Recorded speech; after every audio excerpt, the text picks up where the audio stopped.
Ok. Bueno, buenas tardes. Mi nombre es Paulina Raigosa. Soy la coordinadora de la licenciatura en Filosofía y coordinadora también del diplomado de Introducción General a la Filosofía. El día de hoy vamos a tener dentro de las actividades del diplomado una charla por parte del doctor Alejandro Herrera Ibáñez. El doctor Alejandro Herrera es un investigador jubilado ya del Instituto de Investigaciones Filosóficas de la UNAM. Sus principales intereses son el pensamiento crítico, la lógica y, bueno, también la bioética. Y el día de hoy nos va a dar una pequeña charla sobre qué es la bioética y cómo se relaciona con los animales no humanos y con el medio ambiente.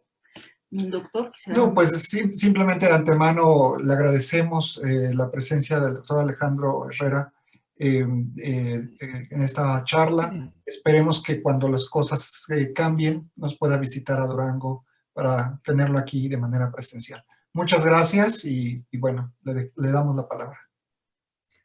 Muchas gracias.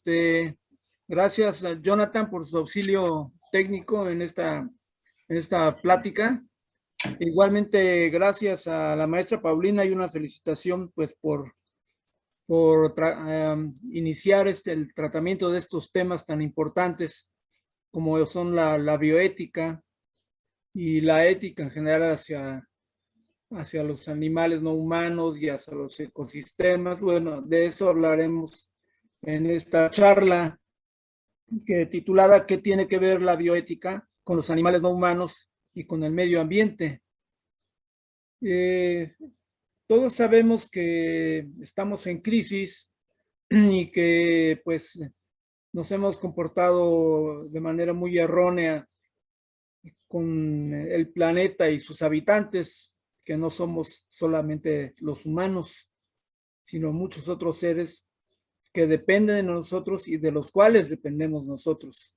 Es decir, todos andamos en la misma nave llamada planeta Tierra, y no nos hemos dado cuenta. Y en general, lo que la especie Homo sapiens ha hecho es comportarse pues de manera nada sapiens, o sea, de manera nada sabia. Desde el momento en que el Homo sapiens se dejó de ser nómada y adoptó la vida sedentaria, introdujo la primera gran revolución ambiental, porque introdujo la agricultura y la ganadería. Es decir, ya empezó a alterar el ecosistema, los pastizales, los alteró para cosechar cereales, frutos, etcétera.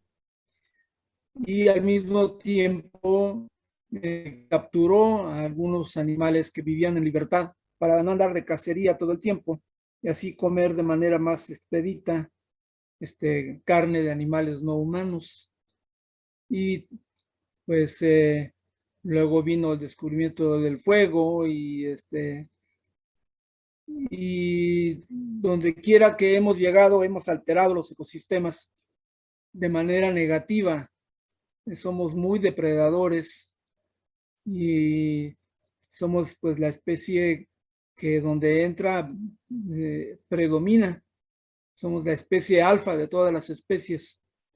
Entonces, no nos hemos dado cuenta de ello y ahora en términos históricos, diría yo desde mediados del siglo pasado, estamos tomando conciencia de que nuestra ética está muy mal.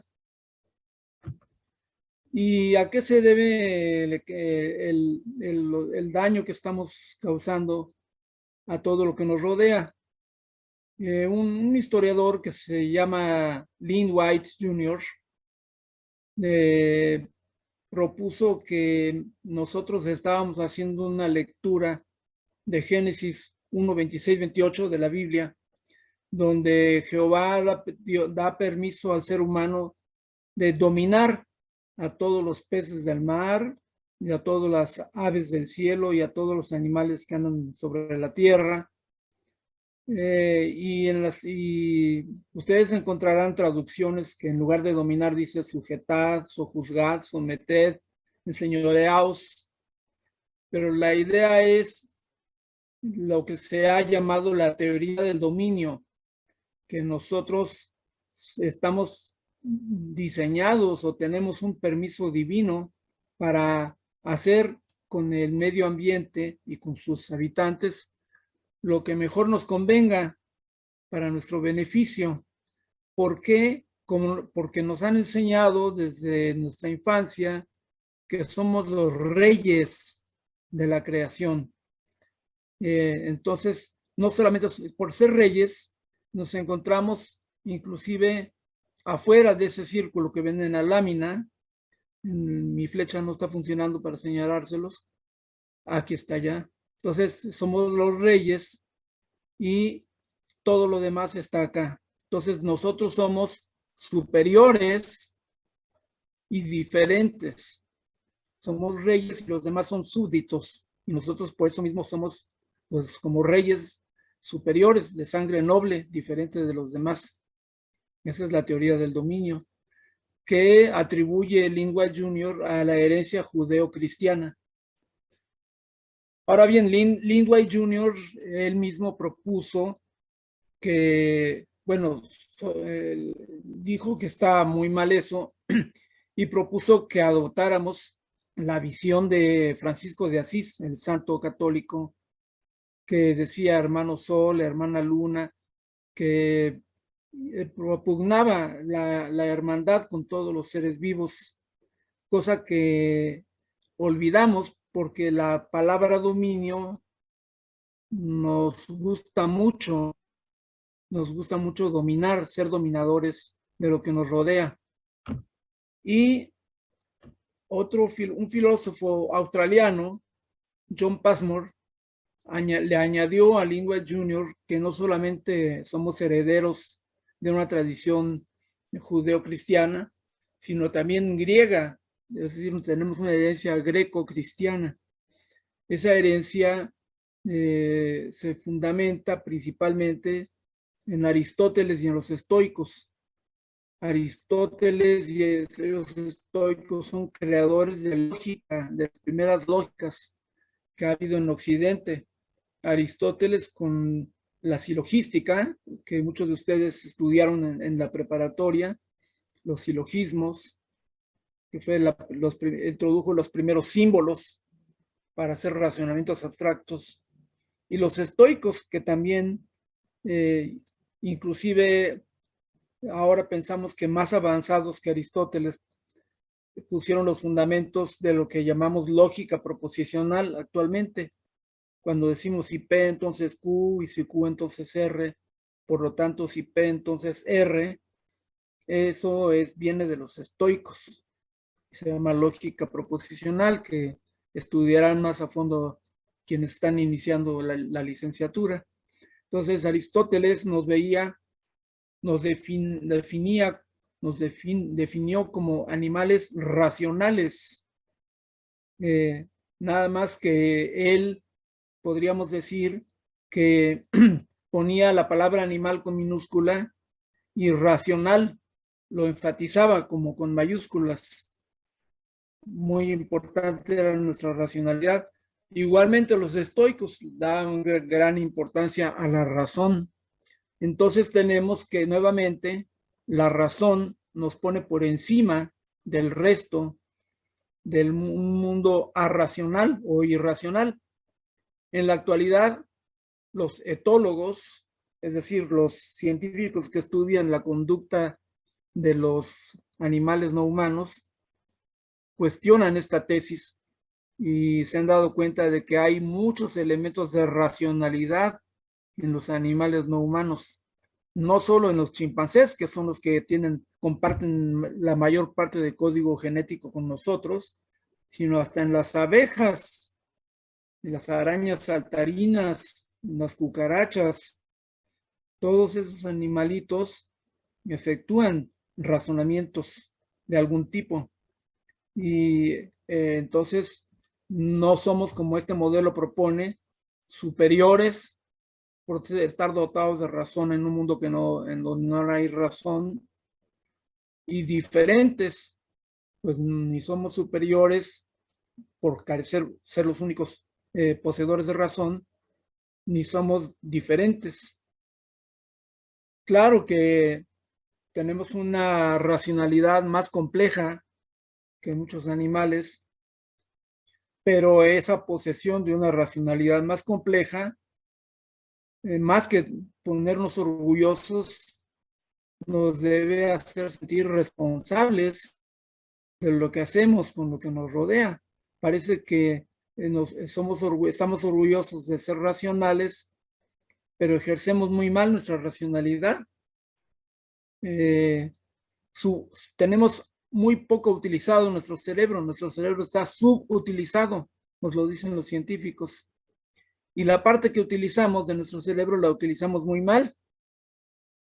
Espero que no sea el caso, pero muchos alumnos lo que reprueban son las clases de lógica.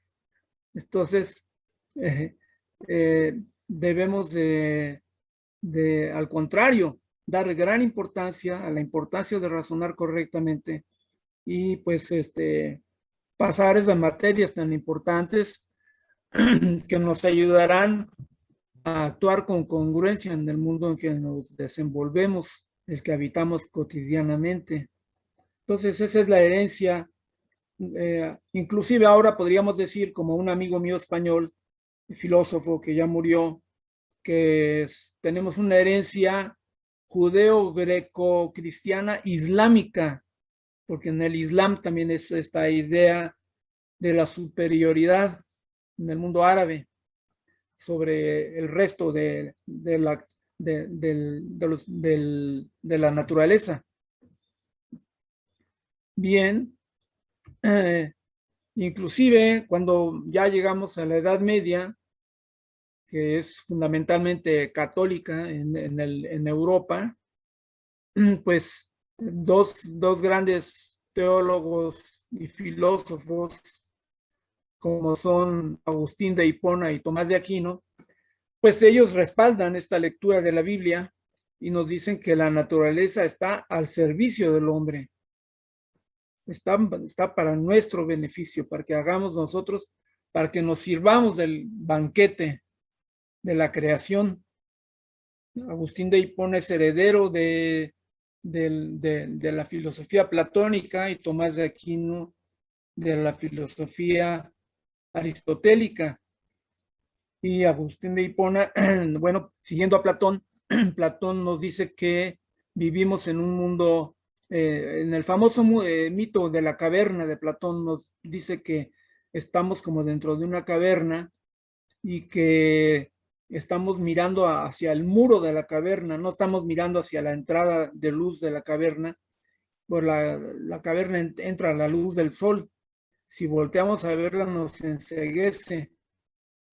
Estamos entonces volcados y lo que estamos viendo en la pared de la caverna son las sombras que el sol proyecta. Y ese es el mundo en el que habitamos, un mundo de sombras, un mundo que no es auténtico. Si el auténtico mundo está allá, allá afuera. Y esta idea platónica es tomada por la teología católica para decirnos que estamos en un mundo baladí, en un mundo que no es de gran importancia, porque lo que queremos nosotros es voltear nuestra mirada hacia nuestro creador, que es ese sol que ilumina todo, cosa que haremos si llegamos al paraíso, ¿sí? Teresa de Jesús, Teresa de Ávila decía, vivo sin vivir en mí, y es tanta la dicha que en el cielo espero que muero porque no muero.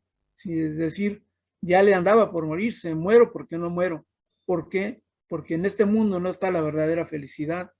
Entonces, en este mundo es de poca estima y eso proyecta una idea de que lo que nos rodea no vale mucho la pena porque no es el verdadero placer que vamos a obtener cuando vayamos al paraíso, al cielo.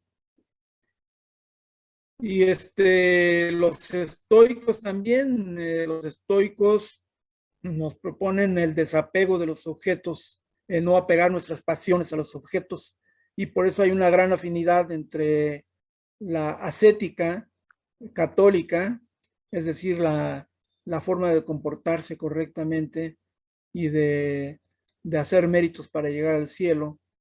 Los estoicos también, y por eso yo, por ejemplo, haciendo una investigación hace tiempo en la Biblioteca Palafoxiana de la ciudad de Puebla, me encontré con un libro, había muchas ediciones, que está aquí abajo, que se llama Séneca Christianus.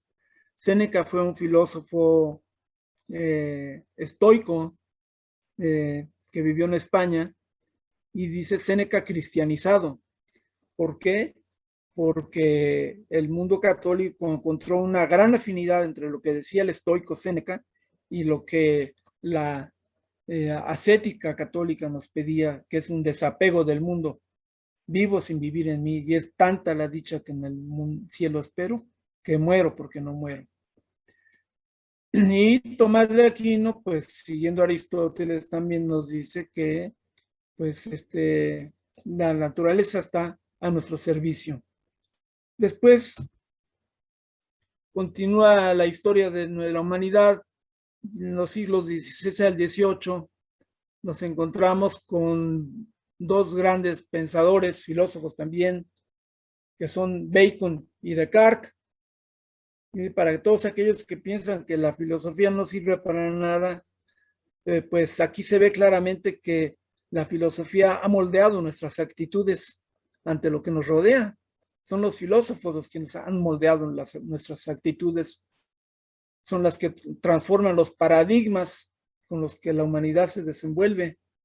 Estos paradigmas privaron durante mucho tiempo, y veremos más adelante que llegaron otros filósofos que cuestionaron estos paradigmas. Entonces, en estos siglos, 16 al 18, nos encontramos que Bacon cuestiona la visión que tiene Aristóteles del conocimiento. Para Aristóteles el conocimiento es contemplación, es theorein, de ahí viene la palabra teoría, theorein, que quiere decir contemplar. Entonces el conocimiento es una visión la visión de Aristóteles del conocimiento es una visión pasiva.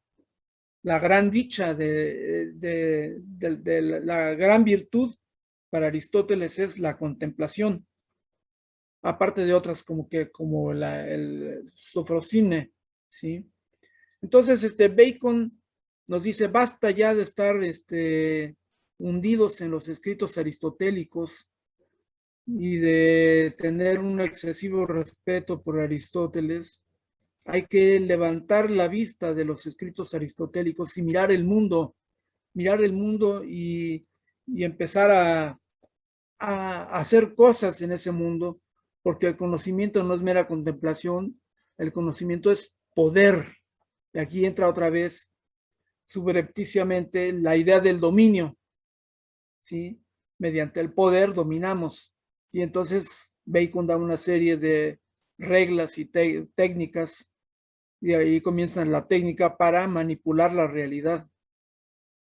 Y por el otro lado, Descartes, este gran filósofo, matemático, científico francés, él había estudiado con los padres jesuitas del Colegio de la Flèche en Francia, y pues habiendo estudiado con ellos, recibió la idea predominante en la época de que estamos hechos de cuerpo y alma.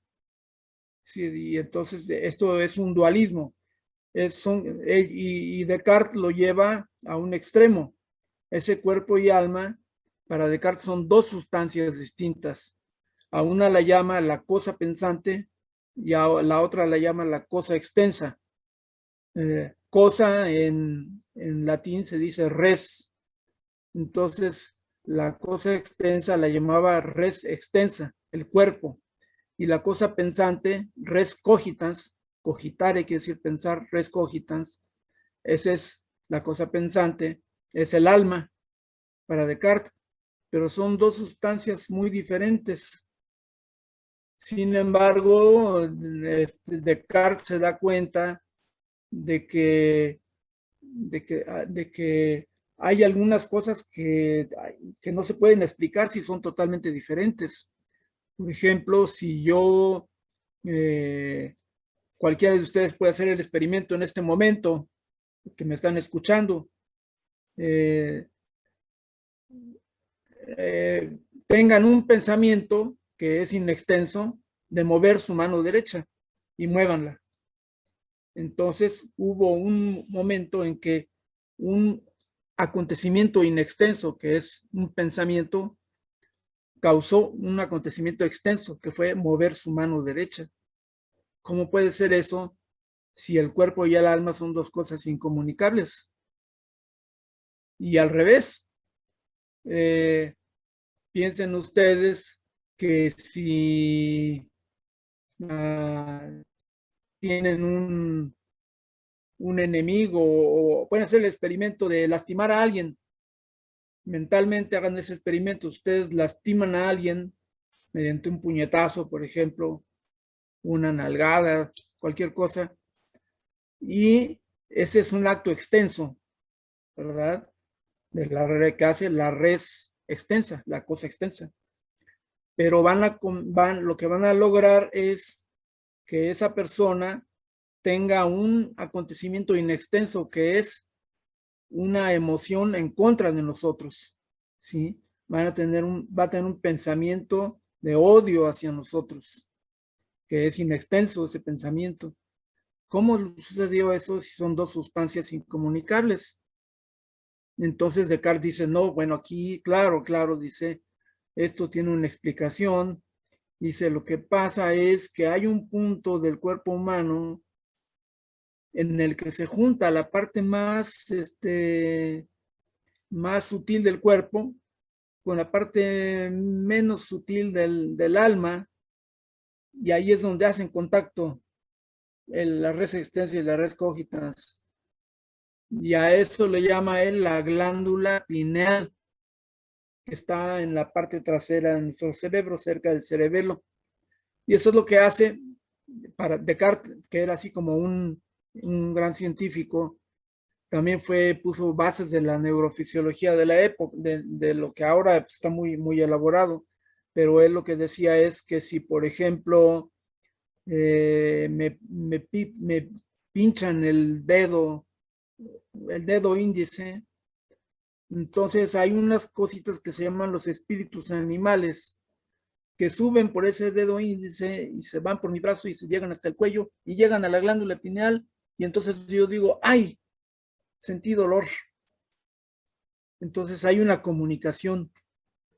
Ahora esos espíritus animales se llaman en la jerga científica contemporánea, se llaman nociceptores, receptores de lo nocivo, receptores del daño, receptores de lo que nos puede dañar, que produce la sensación de dolor, que produce ese, ¡ay! Me dolió. ¿Sí? Entonces, Descartes, pues ese dualismo de Descartes ya se debilita mucho cuando permite él esta comunicación entre las dos sustancias. Para Descartes, además, el alma que verdaderamente merece el nombre de tal es el alma racional. Y una vez más está aquí la idea de la razón que nos hace superiores y diferentes. El alma racional es la que nos pone por encima de todos los demás. Y entonces, cuando se le pregunta que qué pasa con los animales cuando chillan ante un golpe, ¿qué pasa? Dicen, no, son máquinas, son sonidos que emiten, igual que si yo agarro un instrumento musical, ¿verdad? Un acordeón o una gaita, y la aprieto, emite sonidos. Lo mismo pasaría si yo agarro un perro y le aprieto las costillas, ¿verdad? Y que las costillas de Carlos vería como varillas, unas varillas de calcio, y las aprieto y entonces el perro va a hacer wow, wow, wow, wow. Sí, pero no es más que una máquina. igual que cualquier otro instrumento. Ese es lo famoso mecanicismo cartesiano que ustedes estudiarán cuando vean historia de la filosofía y lleguen a esa época. Entonces, esa herencia de Descartes duró muchos siglos. ¿Hasta dónde llegó la herencia de Descartes? Llegó hasta las facultades de medicina, hasta las facultades de veterinaria y zootecnia. Tanto es así que les voy a contar una anécdota. Una vez yo tenía una perrita que estaba enferma y la llevé con un amigo veterinario para que la revisara. Y ya que la estaba revisando, me dijo, oye, tu perrita tiene las uñas muy largas porque se ve que tú la caminas por el pasto y entonces no tiene limadas sus uñas, porque si el perrito caminara por el cemento, sus uñas se limarían un poco. Las tuyas no, las de tu perrita no. Entonces dice, ¿qué te parece si las cortamos? Ah, pues no me había dado cuenta. Le digo, sí, como no, claro. Y entonces agarró unas tijeras que son especiales para uñas de perros, hay otras para uñas de gatos. Y entonces le agarró el dedo de mi perrita, uno de los dedos, y dio el primer tijeretazo. Y entonces, ¡wow! Un dolor terrible, un chillido de mi perrita. Y entonces empezó a contonearse y a moverse. Se quería bajar de la plancha donde la estaban examinando. Y luego vi un hilillo de sangre. Entonces estaba pues chillando y con un hilillo de sangre y emitiendo aullidos. Y entonces yo le dije, oye, ya, no, ya mejor ya no le sigas porque la lastimaste. Y me dijo, no, no te preocupes, no siente. ¿Cómo? Yo creo que ustedes se caen de espaldas que me están escuchando, porque yo casi me caigo de espaldas cuando escuché eso. No siente. Y entonces dije, aquí está la herencia de Descartes, en pleno siglo XX, fue en el siglo pasado. La herencia de Descartes llega hasta acá. Los animales no sienten, son máquinas. Ahora ya no hay etólogos que digan eso, ni veterinarios que digan eso, aunque muchos todavía los tratan a los animales como si fueran máquinas, inclusive sabiendo que sienten. Entonces, pues esa herencia fue terrible y llegó el momento en que pues otros filósofos pensaron que no, que había que acabar con esa herencia cartesiana y nos hicieron ver desde mediados del siglo pasado, allá por los años un poquito pasado los 50, hacia finales de los 60, que nosotros hemos pensado que la ética es una cosa creada por los humanos, para los humanos y solamente válida entre los humanos. A eso se le llama antropocentrismo. Hemos sido muy antropocéntricos en ética, pensando que la ética solamente es para nosotros y por nosotros, válida solamente en el ámbito de los seres humanos. Y ellos nos han propuesto, dado que se ha comprobado que los animales no humanos sí sienten, que deberíamos ampliar nuestra ética y hacer una ética de un círculo más amplio.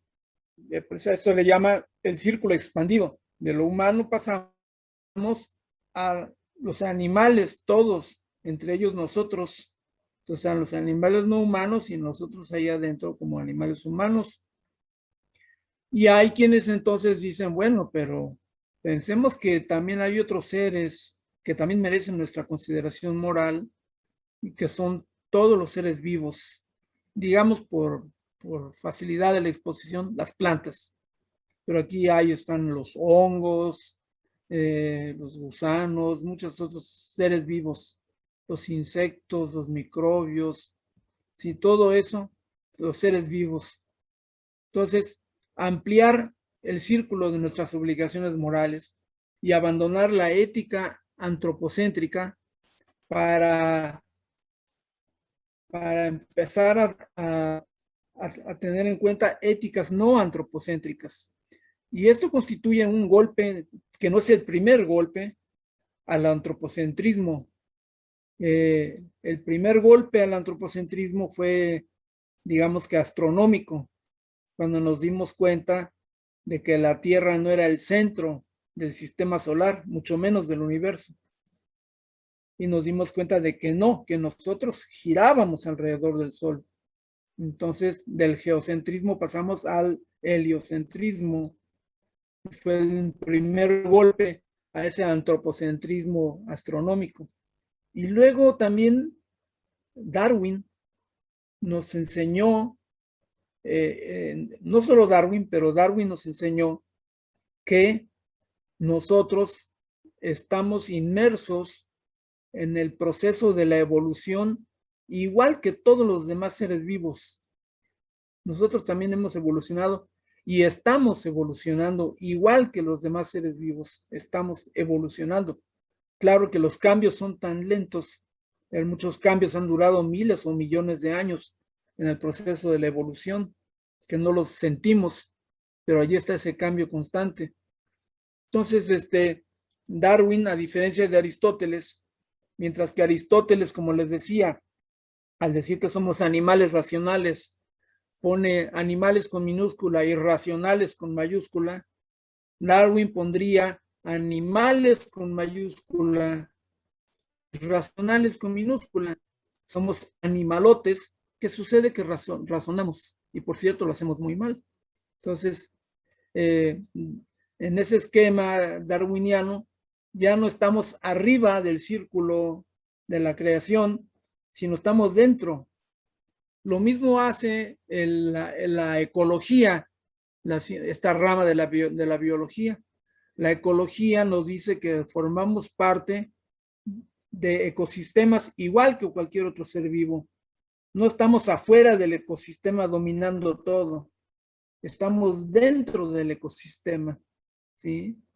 Llega el sol y efectúa la función clorofiliana en las plantas, y las plantas son comidas por los consumidores primarios, que son los herbívoros, y los consumidores primarios son consumidos por los consumidores secundarios, que son los carnívoros, y allí estamos nosotros en ese mundo.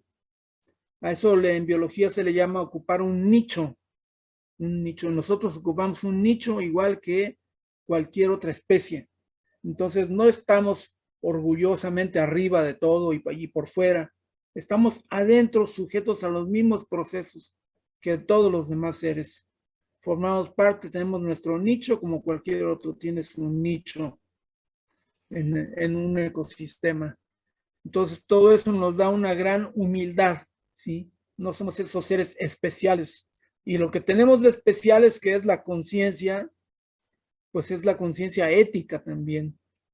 Eso sí, esa conciencia ética nos da responsabilidad. Así que con mucho orgullo de tenerla, debemos asumir toda la responsabilidad que acarrea. Y por eso la propuesta de filósofos de finales de los 60 es que abracemos éticas no antropocéntricas, que expandamos el círculo de nuestras obligaciones morales. Y entonces ha surgido una gama de propuestas de éticas que podríamos llamar ambientalistas, y que podemos dividir en dos: éticas zoocéntricas y éticas biocéntricas. Las éticas zoocéntricas tenemos la amplia y la restringida. La amplia diría que todos los seres vivos, todos los animales son dignos de consideración moral, desde el animal más simple, ¿verdad? Desde la célula más simple hasta el animal más complejo que somos nosotros. ¿Sí? Y las restringidas nos dirían que solo ciertos animales son dignos de nuestra consideración moral. Y ahí hay dos grandes teorías que vamos a ver, las de Peter Singer y las de Tom Regan. De la amplia no la voy a tratar porque generalmente quien asume o propone una ética zoocéntrica amplia va a caer dentro de las éticas biocéntricas que están más abajo.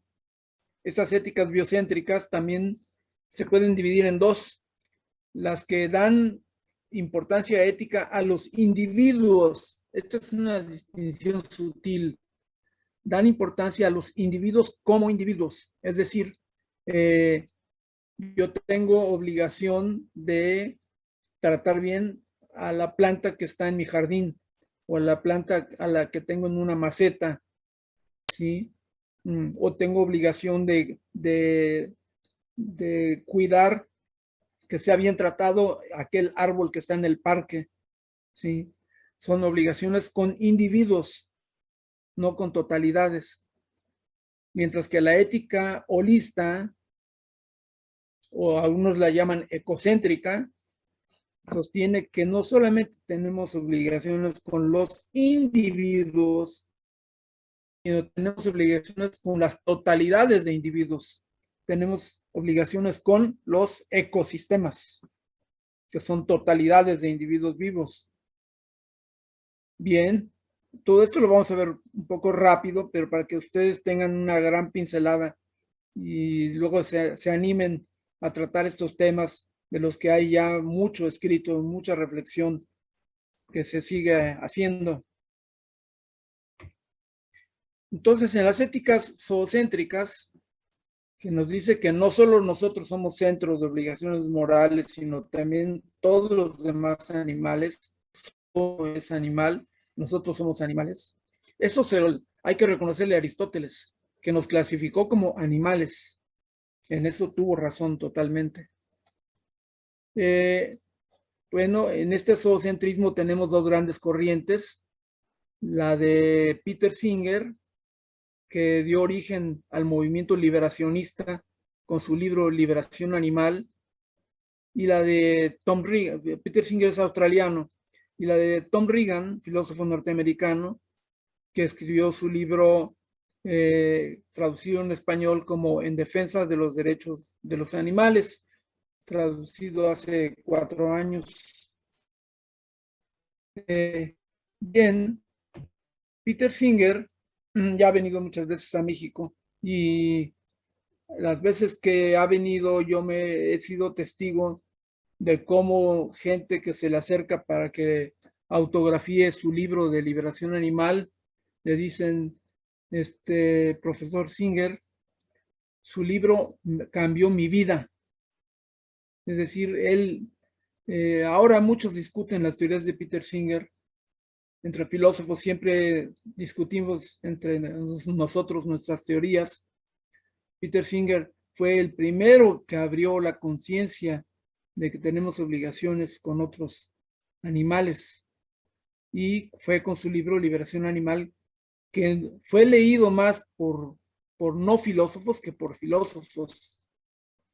Los filósofos como que al principio no le hicieron mucho caso, y ahora sí ya le han hecho caso.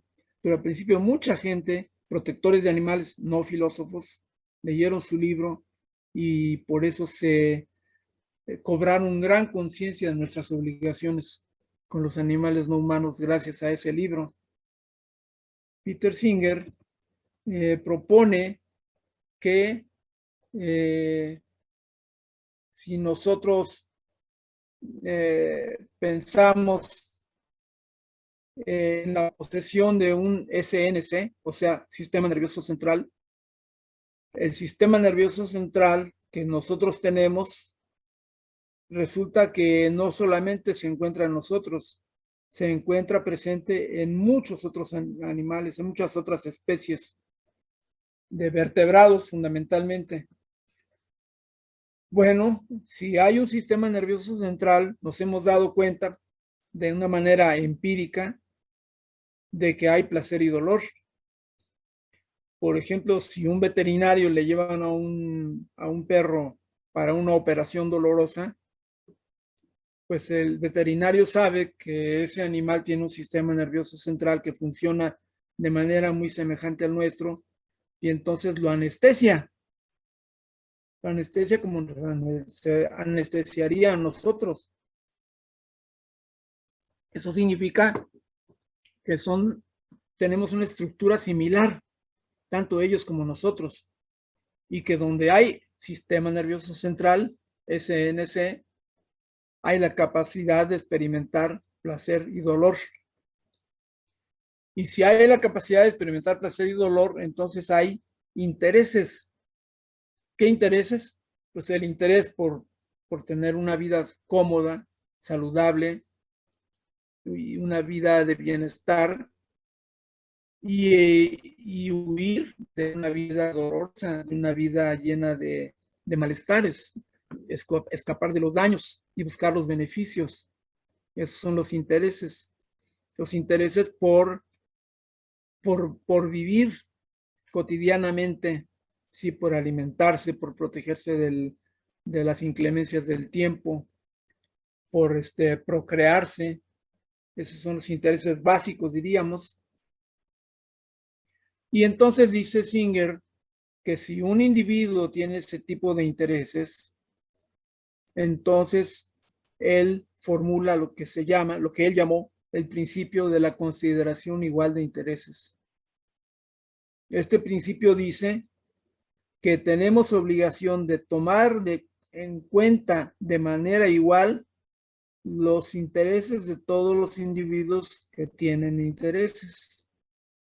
Es decir, no debemos minimizarlos ni debemos discriminar a un individuo sobre otro por razón de que es diferente de nosotros.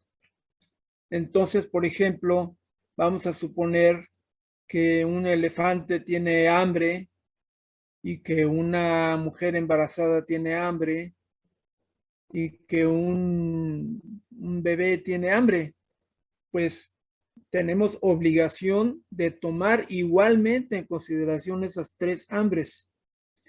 Si nosotros decimos, no, hay que darle primero de comer a la mamá, a la mujer embarazada. ¿Por qué? Pues porque está embarazada. Entonces, si están en igualdad de condiciones, ¿verdad? No hay razón para preferir a uno sobre otro. Debemos tomar igualmente en consideración las tres hambres, la del elefante, la de la mujer embarazada y la del bebé. ¿Sí? Si tomamos en consideración primero al bebé, si están en igualdad de condiciones, ¿verdad? Si alguno de ellos no está en peligro de morirse por inanición, entonces debemos tomar igualmente en cuenta las tres hambres. Si no, estamos discriminando. Y si estamos discriminando a alguien porque es diferente, entonces estamos cayendo en lo que se llama especismo. Especismo es el no tomar en cuenta a alguien por el simple hecho de que es diferente, de que no pertenece a nuestra especie. O sea, él aplica este ejemplo del elefante, la mujer embarazada y el bebé a la diferencia entre especies. Si decimos, no, primero la mujer embarazada y el bebé y después el elefante, porque el elefante no es humano.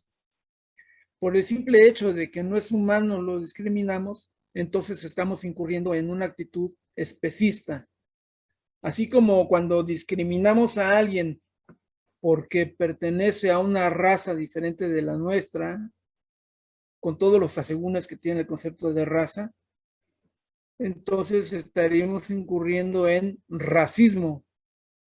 Si discriminamos a alguien por el simple hecho de que pertenece a un sexo diferente del nuestro, entonces estamos incurriendo en una actitud inmoral que se llama sexismo.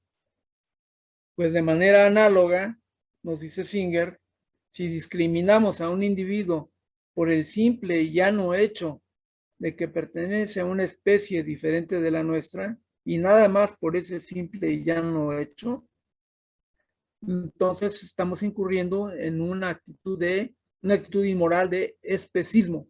Estamos siendo especistas. Este término no fue acuñado por Peter Singer, sino fue acuñado por un pensador anterior que se llamaba Richard Ryder. pero quien difundió más este concepto fue Peter Singer. Entonces, todo esto que les he dicho tiene un fundamento teórico. Ese fundamento teórico, Singer lo coloca en una teoría ética que ustedes van a estudiar algún día, que se llama utilitarismo. Y no se confundan con la palabra utilitarismo, porque esa palabra tiene en filosofía un significado técnico. No es el significado que se maneja en la calle, de que, ay, esa persona es muy utilitarista, es decir, que busca siempre su propio beneficio, ¿sí?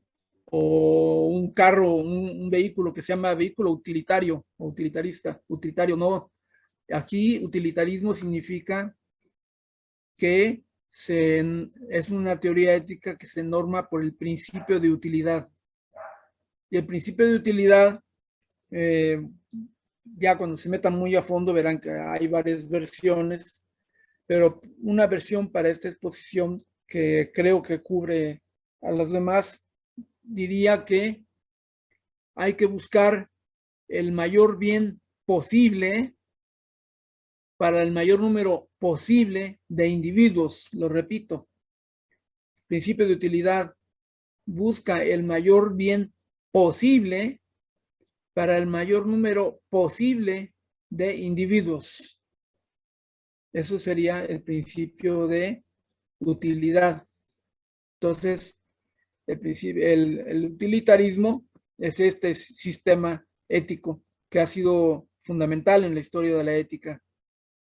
Después viene, bueno, como les decía, para evaluar que un individuo siente dolor o placer como nosotros, debemos tener dos criterios. Uno es, como ya dijimos, que tenga un sistema nervioso como el nuestro, o sea, una estructura similar. Y el otro criterio es que tenga una conducta similar a la nuestra. ¿Cuál es esa conducta similar?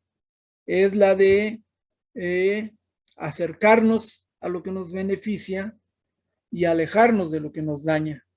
¿Sí? Tener una conducta aversiva hacia lo que nos daña, una conducta de acercamiento a lo que nos beneficia. Entonces,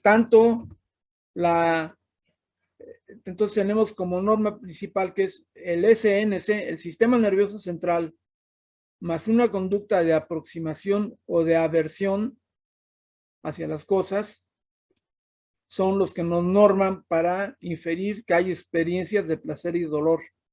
O sea que hay posesión de sensibilidad. O ahora se maneja más el término de sintiencia. Posesión de sintiencia. Inclusive en la Constitución de la Ciudad de México ya se maneja el término de sintiencia en los animales. Sensibilidad también está bien, pero a veces sensibilidad se usa en términos psicológicos. Por ejemplo, una persona es más sensible que otra, es más emocional que la otra. No, sintiencia se refiere a que tiene la capacidad de sentir lo que sea, dañino o placentero, ¿sí? O benéfico. Posesión de sintiencia.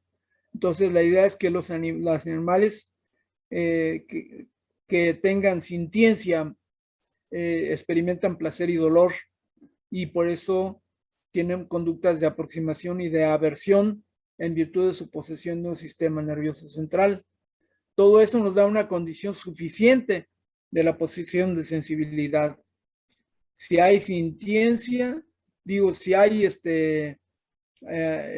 sistema nervioso central, entonces esa es una condición suficiente para decir que hay sintiencia. El fundador del utilitarismo, que fue el filósofo Jeremías o Jeremy Bentham, hizo esta frase muy compacta, muy importante. No debemos preguntarnos, ¿pueden razonar? Ni tampoco pueden hablar. sino debemos preguntarnos, ¿pueden sufrir? Eso es lo importante, ¿sí? Claro que podemos, como les decía yo al principio, podemos, hemos averiguado, me incluyo así como ser humano, porque es la comunidad científica, la comunidad de los etólogos, ¿sí? Ha encontrado que hay animales que pueden razonar. Y también han encontrado que hay animales que pueden hablar de una manera muy especial, como los chimpancés que aprendieron en virtud de a la ayuda de psicólogos a usar el lenguaje de los sordomudos de Estados Unidos. Incluso yo, siendo estudiante en la Universidad de Indiana, en el departamento de psicología, pude ver un video en el que a la chimpancé Washu la enseñaron a hablar el lenguaje de los sordomudos. Y entonces, ustedes dirán, o mucha gente dirá, bueno, cualquier animal puede hablar, los pericos hablan, ¿sí? Bueno, hay pericos que también han hecho experimentos. Hay un perico que una psicóloga muy famosa, al que le enseñó también a hablar, no como perico, sino de una manera como parecida a los seres humanos. Ese perico se llamó Alex. Pues bien,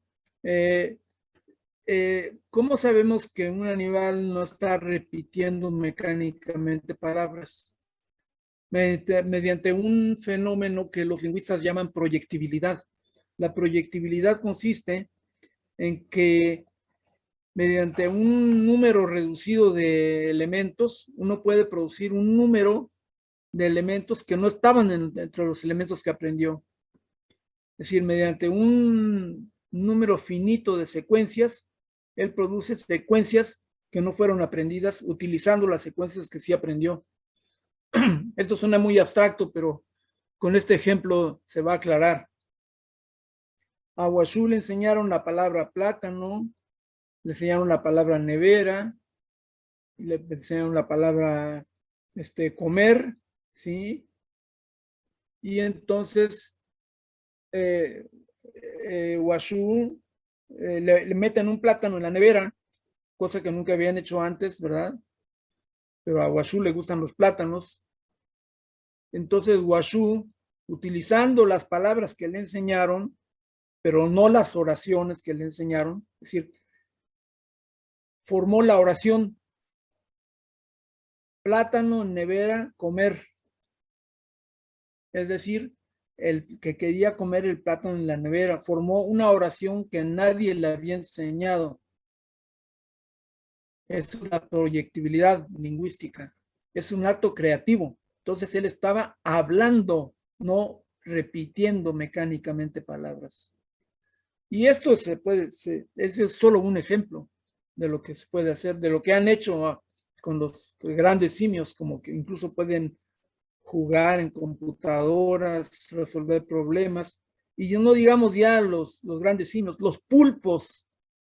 Yo hace un momento les decía que los invertebrados tienen sistema nervioso central, pero un caso reciente, entre comillas reciente, de un invertebrado notabilísimo son los pulpos, animales muy inteligentes que también resuelven problemas y que tienen además neuronas en sus tentáculos, tienen neuronas por todas partes.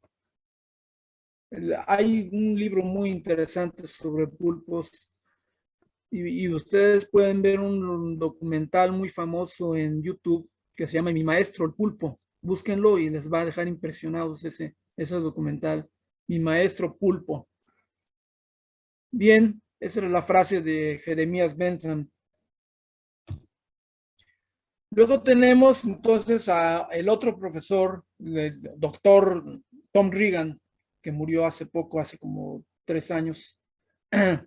Afortunadamente pudo ver en su lecho, casi podríamos decir de muerte en el hospital, pudo ver por un colega mío que andaba en Estados Unidos, el doctor Gustavo Ortiz Millán, pudo tener en sus manos la traducción al español de su libro The Case for Animal Rights, en defensa de los derechos de los animales, y esbozó una sonrisa después de ver su traducción. Y unos días después, pues murió. Ya no pudo. Tenemos el plan de que viniera a México a la presentación de la traducción de su libro, pero no fue posible. Pues Tom Regan adopta otro punto de vista diferente del de Singer, y entonces nos dice que él inventa un concepto que se llama sujetos de una vida, ese concepto.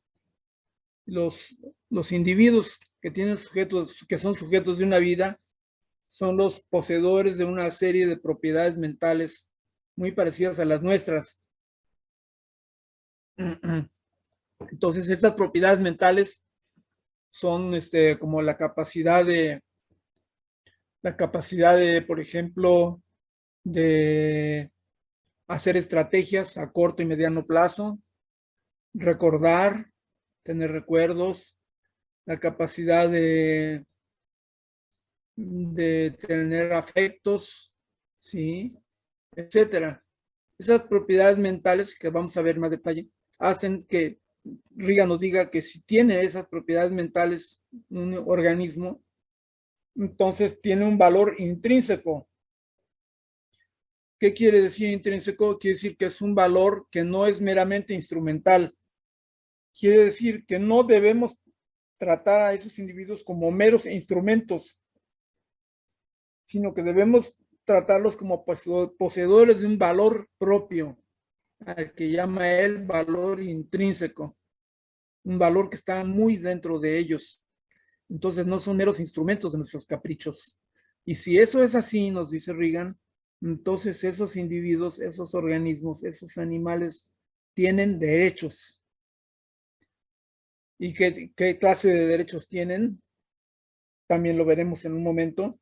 Tienen derechos morales y derechos jurídicos. Los derechos jurídicos se basan en los derechos morales. Y entonces él sostiene que debemos ser vegetarianos, que esos animales, si son poseedores de derechos, no deben ser objeto de consumo humano, consumo por parte de los humanos. Singer también sostiene el vegetarianismo, pero de una manera un poco más débil, ¿sí? Piensa que si un animal, los animales en la actualidad, en la producción en masa en que vivimos, producción en masa de alimentos, hace que los animales estén sujetos a mucho dolor, al confinamiento, al maltrato o al amontonamiento, donde se generan incluso epidemias, ¿sí? Y que por lo tanto no debemos comer esos animales. Pero si tuviéramos un animal al que tratamos muy bien, que no está amontonado con nadie, sino que está en casa, y de repente lo matamos para comerlo, y ha sido bien tratado, y cuando lo matamos, lo hacemos sin que sienta dolor, sin que se dé cuenta. Entonces, él tendría que aceptar que también lo podemos comer, aunque Singer dice, no, yo no puedo, esa idea me repugna, yo no haría eso. Pero teóricamente, su teoría no le impediría comer ese tipo de animal que ha vivido placenteramente y que ha tenido una muerte humanitaria, sin dolor. En cambio, Regan diría, no, de ninguna manera. Con dolor o sin dolor, un animal no debe ser consumido por nadie. Bien, esta teoría se basa nuevamente en la teoría de Kant, del imperativo categórico, que dice, trata a la humanidad en ti mismo y en los demás, no como un mero fin, sino siempre y al mismo tiempo, no como un mero medio, sino siempre y al mismo tiempo como un fin. Entonces a él, en la teoría kantiana se llama un fin en sí mismo. Esa idea de fin en sí mismo se traduce en la ética contemporánea como posesión de valor intrínseco, con valor no instrumental. Eso nos dice Regan. Como les decía, esos sujetos de una vida son que tienen creencias y deseos. Si ustedes tienen animales en su casa, se darán cuenta que los animales tienen creencias, ¿sí? Creen que hay algo detrás de la puerta, creen que hay algo abajo del sillón, tienen deseos y lo expresan, te tocan con la pata si desean comer, si desean salir a pasear, tienen percepción y más aguda que nosotros, tienen memoria y tienen sentido del futuro, tienen una vida emocional junto con sentimientos de placer y dolor, tienen preferencias, no siempre quieren lo mismo, a veces prefieren una cosa y a veces prefieren otra. Tienen la habilidad para iniciar acciones, para lograr deseos y metas. Formulan estrategias para lograr sus metas. Tienen una identidad psicofísica a lo largo del tiempo. Se perciben como diferentes de los demás. Tienen un sentido de lo que es bueno y de lo que es malo para ellos. Y bien, Regan nos propone una distinción muy importante, que es la de agentes morales y pacientes morales. Agentes morales somos los que tenemos derechos y también tenemos obligaciones. Nosotros, los humanos, somos agentes morales, porque tenemos derechos, pero también tenemos obligaciones. Mientras que los pacientes morales no tienen obligaciones, solamente tienen derechos. Y ahí están los animales no humanos, pero están también los bebés, por ejemplo. Los bebés humanos no tienen obligaciones, solamente tienen derechos. Entonces los bebés son pacientes morales. Todavía no llegan a ser agentes morales. Poco a poco adquirirán esa característica, pero mientras son bebés solamente tienen derechos y no tienen ninguna obligación. Entonces, podemos decir que todo ser sensible que tenga un sistema nervioso central es un paciente moral. Si es sensible no humano con sistema nervioso central, es un paciente moral que tiene derechos y no tiene obligaciones. Entonces, es una tontería decir, usted está defendiendo los derechos de los animales, entonces, ¿por qué permite que el tigre se coma al ciervo? ¿Verdad? No, es que él no tiene obligaciones. Él sigue el curso de la naturaleza, de su naturaleza. ¿Sí? Y entonces no se aplica esa distinción en ellos. Entonces, si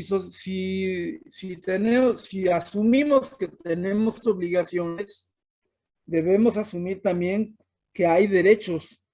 Si yo tengo obligaciones con un individuo, ese individuo tiene el derecho de reclamarme que yo cumpla mis obligaciones contraídas con ese individuo.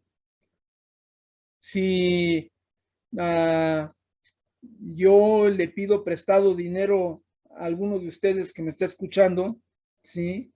Entonces contraigo la obligación de pagarle en algún momento establecido o no establecido ese dinero, con ese dinero.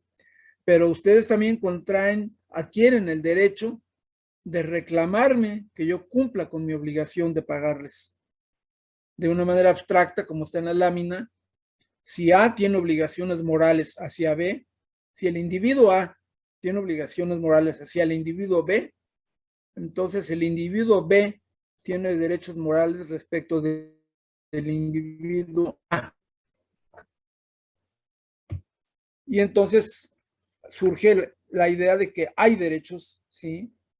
Y los derechos, algunos juristas dicen que no hay derechos en los animales porque los derechos implican la capacidad de reclamarlos y los animales no pueden hablar para reclamar. Y entonces uno puede contestarles, bueno, los bebés tampoco tienen la capacidad de reclamar y no les negaríamos derechos. ¿Por qué? Porque tienen representantes jurídicos que pueden reclamar en lugar de ellos. Lo mismo con los enfermos que ya no pueden expresarse. Ellos también pueden tener representantes que reclamen en lugar de ellos. ¿Y por qué no entonces también con los animales no humanos? Ellos también pueden tener el derecho a que otros representantes suyos, por ejemplo, asociaciones protectoras de animales reconocidas en la ley, puedan hablar en nombre de ellos y reclamar sus derechos. Los derechos morales, entonces, deben plasmarse en la ley cuando se plasman en la ley se convierten en derechos jurídicos. Y el derecho debe casi siempre reflejar una ética. No puede haber un derecho sin ética. Entonces, los derechos reflejan la ética de su población. Si un legislador o un gobernante actúa injustamente, Tomás de Aquino, un teólogo de la Edad Media, dice que el pueblo tiene derecho a destronarlo, a ese tirano. Y eso que no era marxista, Tomás de Aquino. Entonces, el que actúa contra la ética, está actuando injustamente, no está siguiendo una ética, sino se está pegando solamente a leyes injustas. Una ley injusta es una ley que va contra la ética.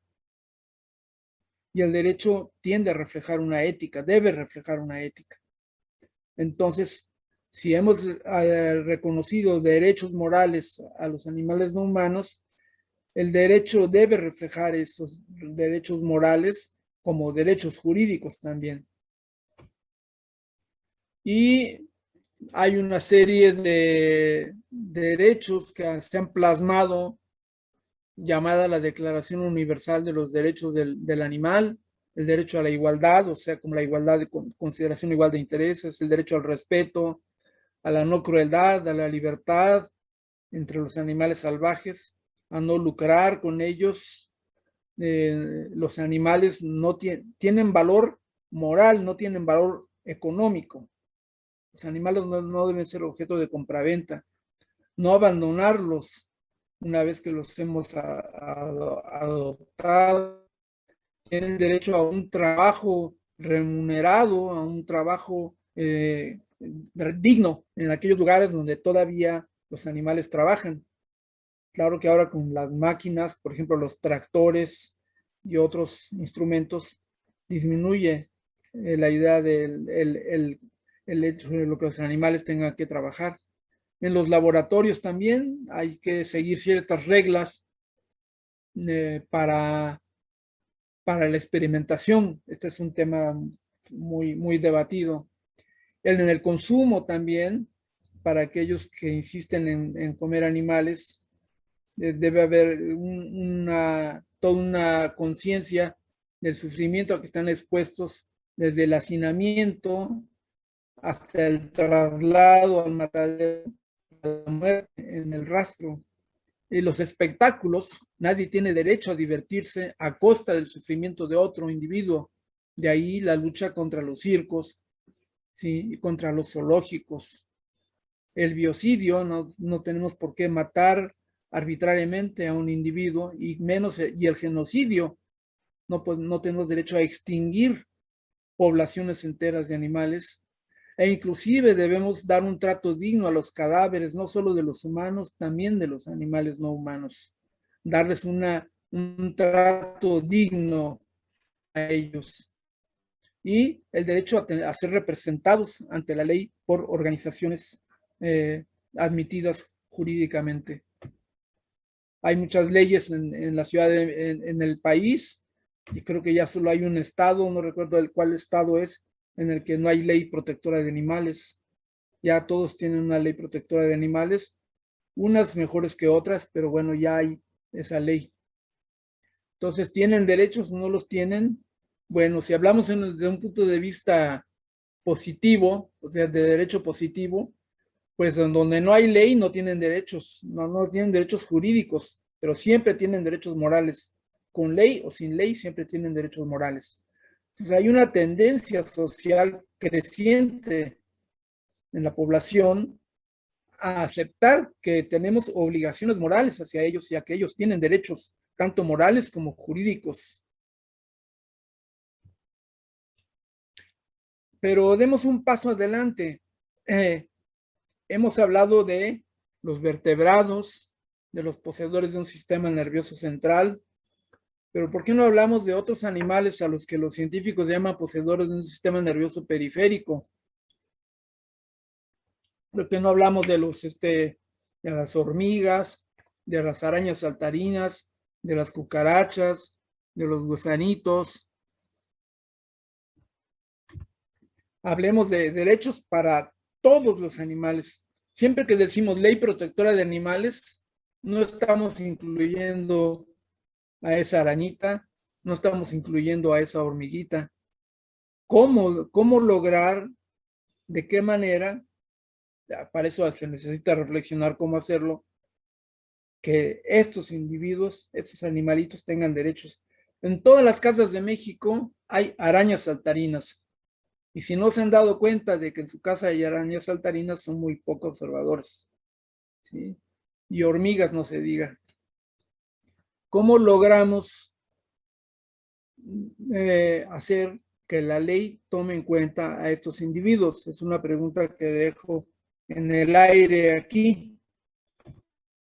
Entonces tenemos que hay tres fuentes de obligación moral. Una es la posesión de conciencia, que es lo que Tom Regan llama esas propiedades mentales que tienen los animales. La posesión de sensibilidad o sintiencia, que es lo que nos dice Peter Singer. Y luego está esta que vamos a ver ahora, que es la posesión de un bien propio. Aquí se encuentra la teoría de Paul Taylor, un eticista que escribió este libro, Respeto por la Naturaleza, una teoría de ética ambiental, publicado en el 1986. Paul Taylor, quien es esta persona, dice que necesitamos otro criterio de consideración moral, que es la posesión de un bien propio. Recuerden que hice la distinción entre individualismo y holismo. Aquí estamos en una teoría individualista, de un bien propio de los individuos como tales. Y este bien propio, si algo es bueno o malo, parece ser sin referencia a ningún otro ser, ese es un bien propio. Por ejemplo, si una bicicleta está descompuesta, la componemos, pero la componemos no por el bien de la bicicleta, la componemos por el bien del que va a manejar la bicicleta. Entonces la componemos con referencia a otro ser. Entonces la bicicleta no tiene un bien propio. Pero cuando un individuo tiene un bien propio y está de enfermo y lo aliviamos sin referencia a ningún otro ser, eso es tener un bien propio. Y son los seres vivos los que tienen un bien propio. Todos los seres vivos. Y esos seres que tienen un bien propio tienen fines que son propios de ellos y buscan los medios para lograrlos. Entonces hay una teleología, una búsqueda de fines de parte de los individuos, esto es muy importante, ¿eh? Los individuos persiguen fines y buscan los medios para lograrlos. No estamos hablando de fines de la naturaleza, esa es otra historia. Entonces, los seres vivos deben ser objeto de la actitud moral de respeto. Esta es una idea kantiana de respeto. Pero la idea de que debemos respetar a los seres vivos porque tienen una finalidad, porque buscan fines, es una idea aristotélica. Entonces, yo pienso que aunque algunos piensan que la teoría esta es kantiana, yo más bien pienso que es aristotélica por el criterio de consideración moral. Pero bueno, esto es un poco más teórico. Los poseedores de un bien propio son organismos individuales, pero no las poblaciones de individuos.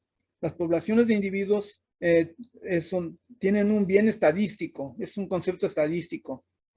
Yo saco la media del bienestar de cada uno de los individuos de la comunidad y digo que ese es el bien de esa comunidad, pero es un concepto abstracto, estadístico, pero no es el bien de los individuos, es el nivel medio de la realización de ese bien. Entonces, las especies tampoco tienen un bien propio, porque son clases, no son organismos individuales, y las clases son cosas abstractas. Igualmente, digo, estamos hablando de Taylor, no es lo mismo tener un interés que algo sea en interés nuestro, ¿sí? Alguien puede estar muy interesado en algo que le hace mucho daño, pero entonces eso que le hace mucho daño no es en interés de él. Es decir, no es para su bien, para decirlo de otra manera, ¿sí? Entonces hay que hacer la distinción entre tener un interés en algo y que algo sea nuestro interés. Si ese nuestro interés es que nos hace el bien, si tenemos interés en él, pues puede hacernos bien o puede hacernos mal. Y hay tres tipos de valores que él distingue: valor intrínseco, valor inherente y valía inherente. Lo que él llama valor intrínseco es el que ponemos en una sucesión o condición que experimentamos como placentera en sí misma, como lograr ciertas metas, ciertos intereses que perseguimos, ¿sí? Eso es tener un valor intrínseco. Inclusive si nos ayuda a lograr otras cosas. Por ejemplo, obtener un título puede tener un valor intrínseco, pero nos ayuda a tener un estatus que nos permita llevar una mejor vida. Y el valor inherente, este es el que ponemos en objetos o lugares que creemos que tienen gran importancia, que deben ser respetados y preservados. Por ejemplo, todos los monumentos históricos, por ejemplo, las pirámides de Teotihuacán, la Torre Eiffel, las pirámides de Egipto, el lugar donde se llevó a cabo la batalla de Puebla, ¿sí? Paisajes de batallas, cuadros, un Picasso, o inclusive las plantas de mi casa, o una fotografía que yo guardo con mucho cariño en mi casa.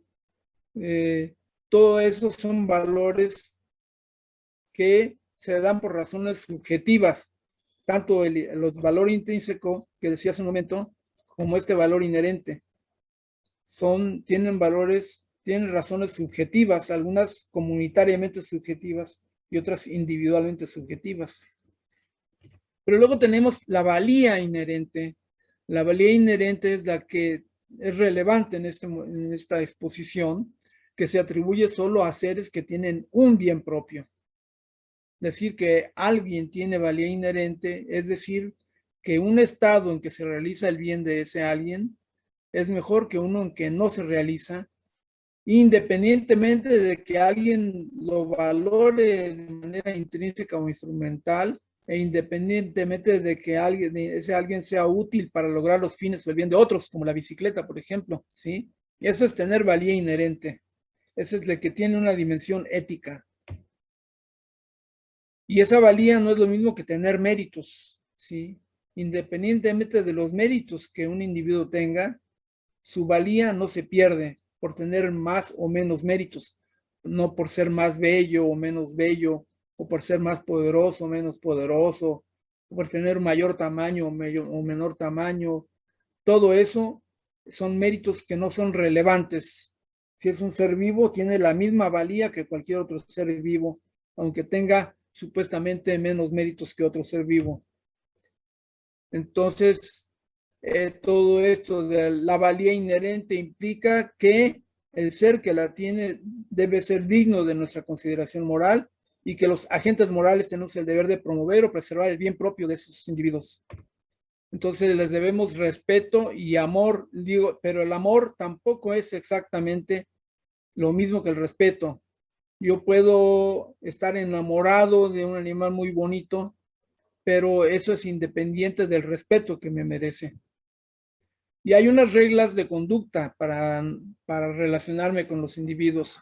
El primero es el de no maleficencia, de no hacerles daño arbitrariamente, el de no interferir en su libertad, esto para los animales salvajes, el de ser fieles, es decir, no engañar sus expectativas para con nosotros, es el principio de fidelidad, y el de justicia retributiva, de imponer una sanción a aquellos que no se rigen por los tres primeros principios. Y cuando tenemos conflictos entre comunidades, por ejemplo, comunidades humanas y comunidades no humanas, está primero el de defensa propia. Nadie tiene la obligación de dejarse comer por otro, ¿sí? Entonces, si somos atacados por otro individuo, tenemos el derecho de defendernos. Y en eso todos estamos en el mismo nivel, todos los seres vivos estamos en el mismo nivel. El principio de proporcionalidad nos dice que hay intereses más importantes que otros intereses. Los intereses básicos siempre tendrán preferencia sobre los intereses secundarios. El interés básico de un bisón, o sea, de un mink, por conservar su piel, es más importante que el interés de una persona por vestirse con la piel de ese animal para parecer muy elegante. El principio de daño mínimo, cuando intervenimos en la naturaleza por alguna razón muy importante, por ejemplo, construir una universidad para la difusión de la cultura, debemos hacer el menor daño posible a ese ecosistema. Y también la justicia distributiva. Una vez que interferimos en ese ecosistema, por ejemplo, el agua, no debemos utilizarla únicamente para nuestro beneficio, sino también para las especies que se encuentran en ese ecosistema, distribuirlas equitativamente. Y la justicia retributiva para castigar a todos aquellos que no sigan los 4 primeros principios. Es decir, todo esto nos plantea, como ven ustedes, un nuevo paradigma. El biocentrismo nos pide que cambiemos nuestras creencias, que adoptemos nuevos compromisos, que tengamos actitudes diferentes hacia todo lo que nos rodea. Y luego tenemos la teoría ecocéntrica de Holmes Rolston, con su libro Environmental Ethics, Ética Ambiental, Deberes y Valores en el Mundo Natural, del 88. Este es Holmes Rolston, un ministro presbiteriano, quien sostiene que la teoría holista, si él está contra una ética de meros mamíferos, que es semiantrópica, dice él, que está basada en la psicología, nos dice que la naturaleza es indiferente al bienestar de cada animal en particular. Existe el dolor, desde luego, a nivel individual, pero la naturaleza es indiferente. La naturaleza no es ni buena ni mala, no es ni sabia ni cruel.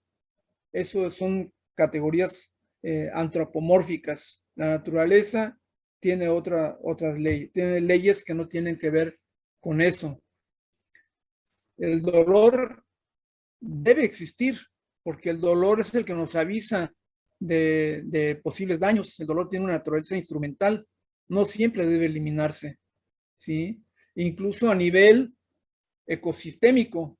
Por ejemplo, si unos carneros en el parque de Yellowstone, que es el área protegida más grande del mundo, si unos carneros tienen conjuntivitis y otros no la tienen, y decimos, hay que salvar a estos carneros que tienen conjuntivitis, y nos los llevamos para curarlos, resulta que vamos a privar de su alimento al águila dorada que está en un peñasco esperando la muerte de estos carneros.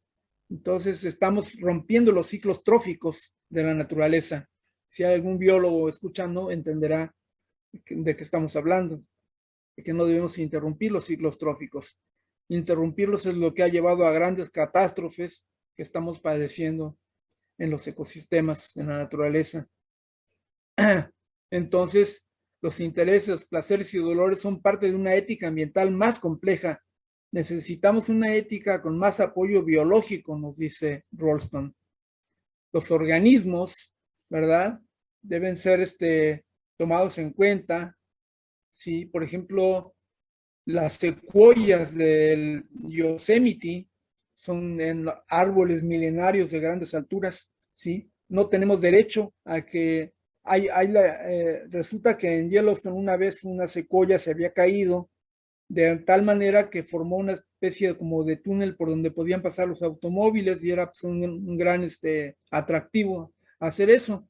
Cuando la secuoya ya se cayó, ya no pudo ser como túnel, los turistas pedían que derribaran otra secuoya para que formara otro túnel, simplemente para tener esa sensación muy bonita de pasar abajo de él.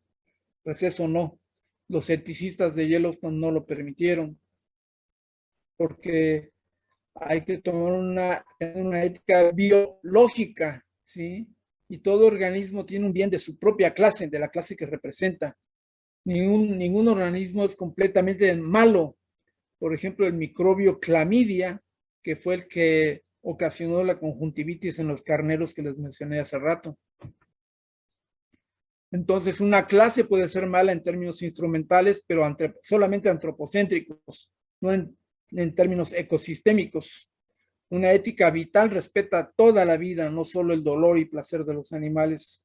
Es una ética de lo salvaje, que es más lógica porque es más biológica.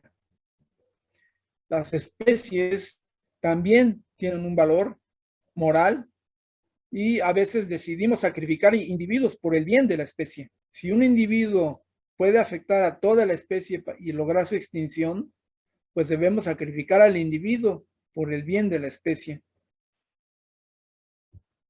Una especie, nos dice él, que existe, es una especie que debe existir. ¿Sí? La unidad idónea de la supervivencia es la especie. Es el nivel adecuado del interés moral. Porque exterminar especies es superexterminarlas. Y para superexterminarlas debemos tener una superjustificación.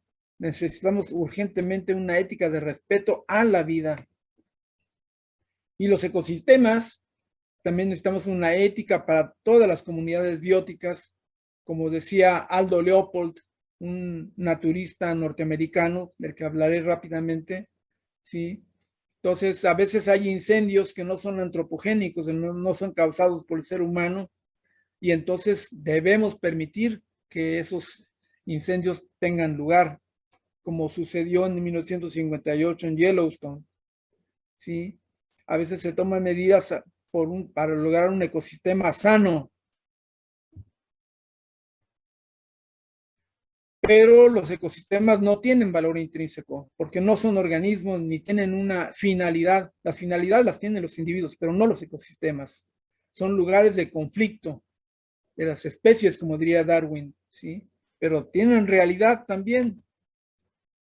No hay que buscar un centro o programa en los ecosistemas, eso sería un error categorial, sino una matriz, una interconexiones. Y por eso él dice que más bien tienen un valor sistémico, nos dirá Rolston, ¿sí? En el ecosistema hay una tendencia a favor de la vida, pero no es un superorganismo, sino es como del campo vital, no tiene un valor en sí, sino para sí, es un productor de valor, un productor de especies, de individuos valiosos, no un poseedor de valor. Es un lugar de contienda, es donde hay un valor sistémico, dice él. Entonces, el reto final de una ética ambiental es la conservación de la vida en la Tierra con mayúscula, sí, en el planeta Tierra. Este sistema produce valor y evaluadores que somos los humanos. Todo es bueno en una totalidad. Entonces debemos respetar la biodiversidad, ¿sí? Tomarlas en cuenta, porque la biodiversidad es deseable, ayuda a la preservación de todo el ecosistema, es útil. Y algunas cosas para proteger o restaurar especies serían las leyes protectoras, pero que sean realmente efectivas, los refugios o áreas protegidas que realmente estén protegidas, que no sean refugios, áreas protegidas en el papel, sino que realmente se hagan, que tengan una vigilancia realmente posible. El control de los plaguicidas, los herbicidas, los venenos, desde que Rachel Carson en la Primavera Silenciosa denunció el uso de los plaguicidas, hasta en nuestra época, por ejemplo, aunque se está usando el glifosato, hay que seguir en esa lucha. Y también hay que preservar el equilibrio predador-presa, es decir, no romper los ciclos tróficos y desarrollar hábitats para animales en donde se han perdido esos hábitats y crear en cautiverio, nada más en cautiverio, para reintroducir en hábitats favorables. Así, los zoológicos deben tener una función diferente a la que tienen actualmente. Algunos principios éticos ambientales, por ejemplo, el principio ecocéntrico, que los ecosistemas y las especies tienen un valor sistémico, productor de seres con valor intrínseco, que merecen nuestro respeto. El principio de Aldo Leopold, del cual no tendré mucho tiempo de hablar en este momento, que dice una cosa es correcta cuando tiende a mantener la integridad, la estabilidad y la belleza de la comunidad biótica. Y es incorrecta cuando tiende a hacer lo contrario. Eso es un principio muy importante que maneja 3 conceptos que merecen mucho desarrollo: integridad, estabilidad y belleza. Otro principio que se maneja mucho es el del desarrollo sustentable. Ustedes van a oír mucho en estos tiempos de desarrollo sustentable. Se ha hablado, la ONU ha hablado de la Agenda 2030, que son metas para el año 2030, y una de ellas es el principio de desarrollo sustentable del que se viene hablando desde hace mucho, que es promover el desarrollo que satisfaga las necesidades de las generaciones presentes sin comprometer la capacidad de las generaciones futuras para satisfacer sus propias necesidades. Esto está enunciado desde el 88, pero ha tenido a veces lecturas muy erróneas y es lo que se llama desarrollismo, ¿sí? Que piensan que van a satisfacer las necesidades de las generaciones presentes, pero de manera muy consumista, ¿sí? Tratando de satisfacer las de las generaciones futuras de manera también muy consumista. Y para nivel individual, hay que seguir las reglas de las 3 R's de la ecología: reducir nuestro consumo de todo lo que produce nuestra civilización, usarlo de manera mucho más austera, reutilizar las cosas, no usar y tirar inmediatamente, y reciclar, hacer que las cosas se reciclen en la industria para no estar produciendo cada vez más y más y más plásticos, por ejemplo. Ya se han dado pasos en este sentido, afortunadamente, pero hay que seguir haciéndolo. Bueno, esta es una bibliografía mínima. Les puedo dejar yo la presentación para que ustedes luego la adquieran, la tengan en su biblioteca. Bien, dejamos un tiempo para preguntas, observaciones, comentarios de ustedes. Gracias. ¿Me